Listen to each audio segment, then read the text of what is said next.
And what you see there is a line that has been carved on the floor. I'm guessing at this.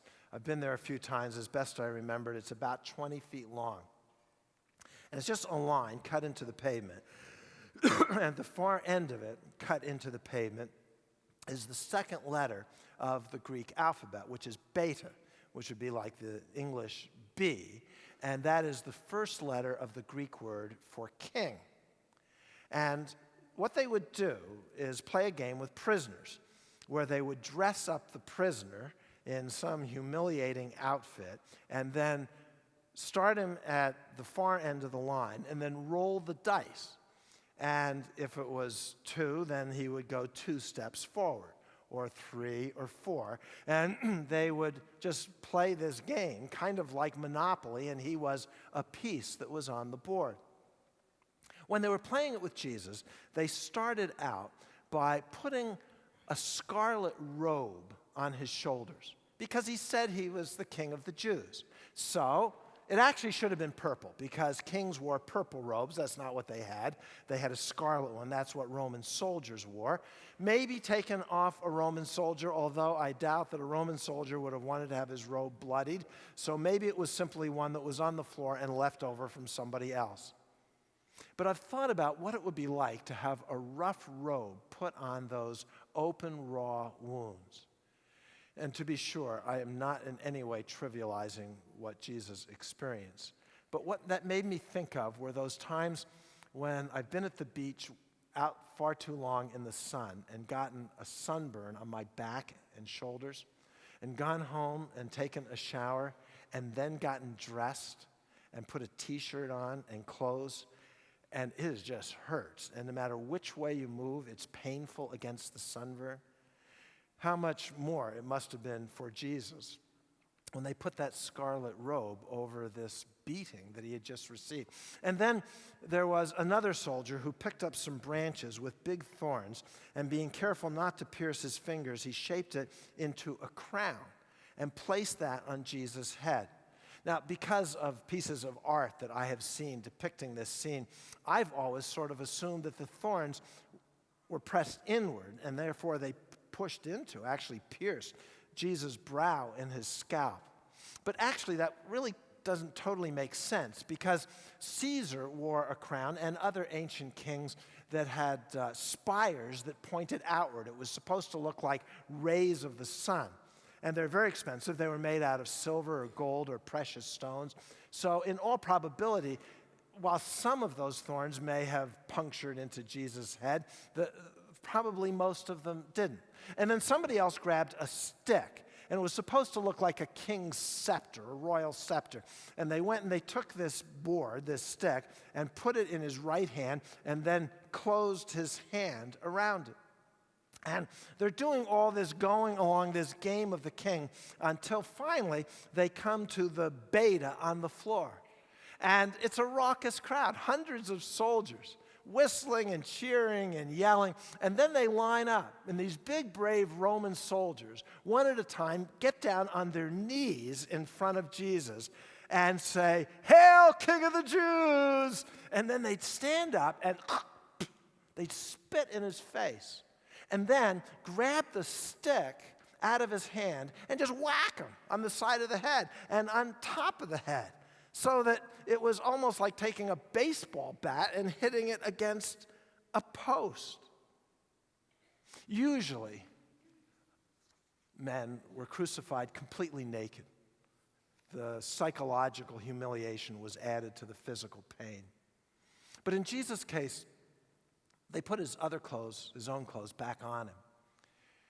Probably out of deference to the Jewish community where they had their political challenges already, because the Jewish community so valued modesty, and public nakedness or nudity was considered a really bad thing. So out of deference to them, Matthew, the historian, says that they then led Jesus away to be crucified. But an added detail is put in by the other historian, John, who says that Jesus was then taken back to the court, and the crowd's still there.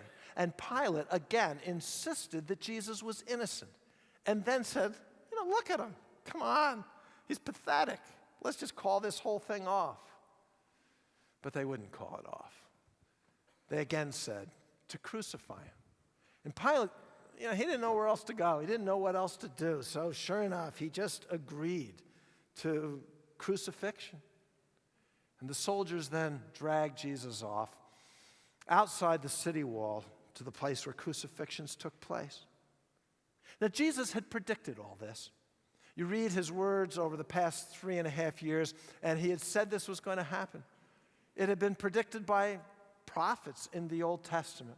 So this came as no surprise. He volunteered. He was there not just because of what everybody did to him, but because he chose to be there. This was God's plan, which raises something of a problem. And that is, how can we be critical and condemn those who were so sadistic in torturing Jesus if, in fact, this is what God wanted to happen? And this is what God had in mind from the day Jesus was born and even before that. But you've had situations where people have done something really bad to you that has turned out to be really good. Maybe you had a job where a coworker lied about you and you were fired because of what that person did to you. And at the time, you just hated everything about it and you just were shaken. But eventually, you got a different job that turned out to be a far better job, far better than what you used to have, until on some of your better days, you've actually thought about sending a thank you note to the person that lied and got you fired because it just turned out so well. Or maybe you're really in love with somebody and you're engaged and your fiance just broke your heart, called it off. You thought that you could never go on. There's just no more life ahead. But slowly you started to heal. You met someone else. You got married, and it is 10,000 times better than the relationship that was broken. And there's many a day when you just thank God you didn't marry the first person that you otherwise would have married. Now, that's not to excuse what somebody did. This is no excuse for the sinful and treacherous behavior of those that conspired against Jesus and tortured him so sadistically. But it is to say that God used that which was bad for good, that which was wrong for our salvation.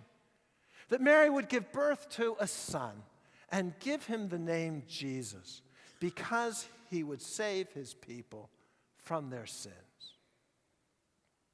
Do you remember that I asked you if you could torture another person? Do you have it in you to actually sadistically inflict pain on somebody else, on Jesus? I told you I couldn't do it. I just don't have it in me. But I did. I did it. It's because of my sin that Jesus suffered. It's because of my sin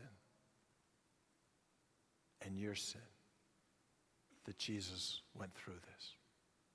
We did this to him, and he did this for us.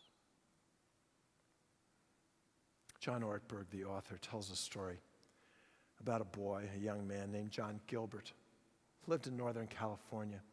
When he was 5 years old, he was diagnosed with muscular dystrophy. Once upon a time, he could run, but then he couldn't run. He could walk, and then he couldn't walk. Spent the rest of his life in a wheelchair. And then, as the disease progressed, he couldn't talk. And he died when he was 25 years old. But not every day was a bad day for John Gilbert. One of his good days, he was taken to a sports auction in Northern California. And the first item that was put up for bid was a basketball with the signatures of every member of the Sacramento Kings. And John Gilbert really wanted that ball. So when the opening bid was called for, his arm went straight up. And there is not an outside chance that this boy could possibly afford what he had just bid. Fortunately, his mother was there and pushed his hand right back down. And also, fortunately, there were other people that bid higher. In fact, higher and higher until the bids just started to skyrocket. By the end of the day, actually, of all the things that were sold at that auction, this was by far the highest price. So they kept getting higher and higher, competitive bidding with all the people there, until one guy just gave this outrageous bid that silenced everybody else because no one else was going to go there. Having won the ball, he walked up front and took the ball he had just purchased. But instead of returning to his seat, he walked to John Gilbert's wheelchair and handed it to him. It was later that John Gilbert wrote, "It took me a moment to realize what the man had done. I remember hearing gasps all around the room, then thunderous applause and weeping eyes. To this day, I'm amazed." How about you? Has anyone ever given to you a gift that you could never possibly afford? Has anyone ever sacrificed to give to you a gift with no strings attached? That's what Jesus did. Jesus suffered the humiliation and the whip and the cross in order to give to us salvation from sin. Usually, at the end of a sermon, I pray. Today, I invite you to give thunderous applause, a standing ovation for Jesus Christ.